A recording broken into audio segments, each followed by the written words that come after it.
Hello viewers, welcome to Riya's Kitchen.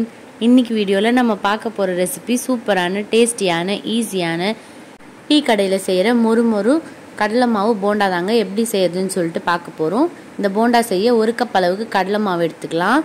1/2 cup அளவுக்கு கோதுமை மாவு எடுத்துக்கோங்க. 2 மீடியம் சைஸ் வெங்காயத்தை பொடியா நறுக்கி எடுத்துக்கலாம். அது கூட கொஞ்சமா கொத்தமல்லி, 2 பச்சை மிளகாயை கட் பண்ணி எடுத்துக்கோங்க. 1/2 டேபிள் ஸ்பூன் சோம்பு எடுத்துக்கலாம். இப்போ முதல்ல ஒரு மிக்சிங் பவுல் எடுத்துக்கலாம். அதில் 2 மீடியம் சைஸ் வெங்காயத்தை கட் பண்ணி சேர்த்துக்கலாம். அது கூட பச்சை மிளகாயை சேர்த்துக்கோங்க. 1/2 டேபிள் ஸ்பூன் இஞ்சி பூண்டு விழுது சேர்த்துக்கோங்க. அப்படி இல்லைனா இஞ்சி பூண்டு நசுக்கி சேர்த்துக்கோங்க. சோம்பு சேர்த்துக்கோங்க. கொத்தமல்லி சேர்த்துக்கோங்க. 1 கப் அளவுக்கு கடலை மாவு, 1/2 கப் அளவுக்கு கோதுமை மாவு சேர்த்துக்கோங்க. 3 டேபிள் ஸ்பூன் அரிசி மாவு சேர்த்துக்கோங்க. 1/2 டேபிள் ஸ்பூன் மிளகாய்த்தூள், 1/4 டேபிள் ஸ்பூன் ஆப்ப சோடா, 2 பிஞ்ச் பெருங்காயத்தூள், 1 டேபிள் ஸ்பூன் சால்ட் சேர்த்துக்கோங்க. 3 டேபிள் ஸ்பூன் சூடான எண்ணெயை சேர்த்துக்கோங்க. சேர்த்து நல்லா கலந்து விட்டுக்கோங்க. எண்ணெய் சூடாக இருக்கிறதுனால முதல்ல ஸ்பூனை வச்சு நல்லா மிக்ஸ் ஆகி வர அளவுக்கு கலந்து எடுத்துக்கலாம்.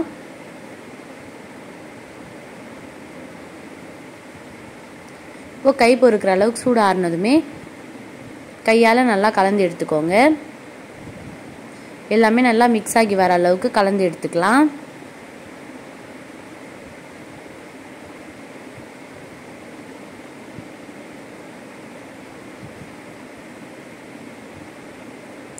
இப்போ கொஞ்சம் கொஞ்சமா தண்ணி தெளிச்சு போண்டா மாவு பதத்துக்கு கலந்து எடுத்துக்கோங்க. தண்ணி ஒரேடியா சேர்க்காம கொஞ்சம் கொஞ்சமா சேர்த்து கலந்து எடுத்துக்கோங்க.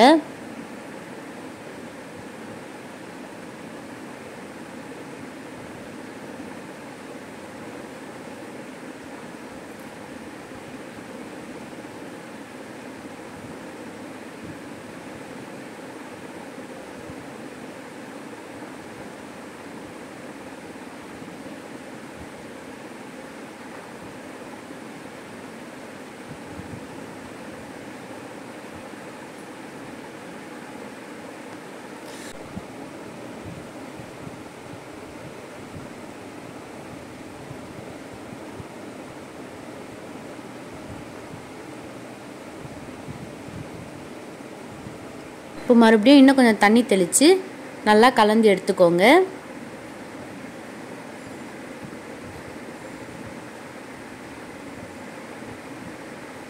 நல்லா இந்த கன்சிஸ்டன்சிக்கு கலந்து எடுத்துக்கலாம். இப்போ ஸ்டவ் ஆன் பண்ணி பாத்திரம் வச்சுக்கலாம். பாத்திரம் நல்லா சூடானதுமே எண்ணெய் சேர்த்துக்கலாம்.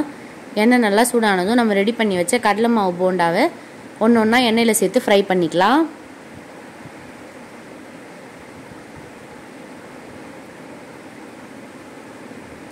ஒரு பக்கம் செவந்ததுமே இன்னொரு பக்கம் திருப்பி விட்டுக்கோங்க.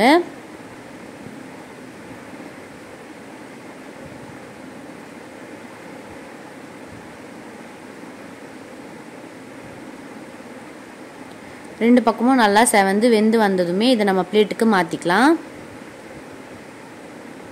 இதே மாதிரி மீதமுள்ள எல்லா மாவுக்கும் நம்ம போண்டா செஞ்சு எடுத்துக்கலாம். ஒன்று ஒன்றா சேர்த்துக்கோங்க.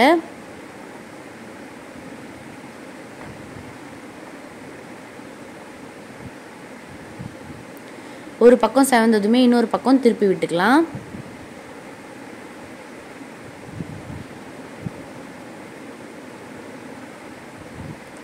ரெண்டு பக்கமும் நல்லா செவந்து வெந்து வந்ததுமே இதை நம்ம பிளேட்டுக்கு மாற்றிக்கலாம். அவ்வளோதாங்க, நம்மளோட ரெசிபி சூப்பரான டேஸ்டியான ஈஸியான டீ கடை மொறு கடலை மாவு போண்டா அட்டகாசமாக ரெடி ஆயிடுச்சு. இந்த ரெசிபியை நீங்களும் ட்ரை பண்ணி எப்படி இருக்குன்னு கமெண்ட் பண்ணுங்கள். எங்கள் சேனலை லைக் பண்ணுங்கள், ஷேர் பண்ணுங்கள், சப்ஸ்கிரைப் பண்ணுங்கள். பக்கத்தில் இருக்கிற பெல் பட்டனை கிளிக் பண்ணுங்கள். தேங்க்ஸ் ஃபார் வாட்சிங் அவர் சேனல். இதே மாதிரி புது ரெசிபிஸுடன் மீண்டும் உங்களை சந்திக்கிறோம். பாய்.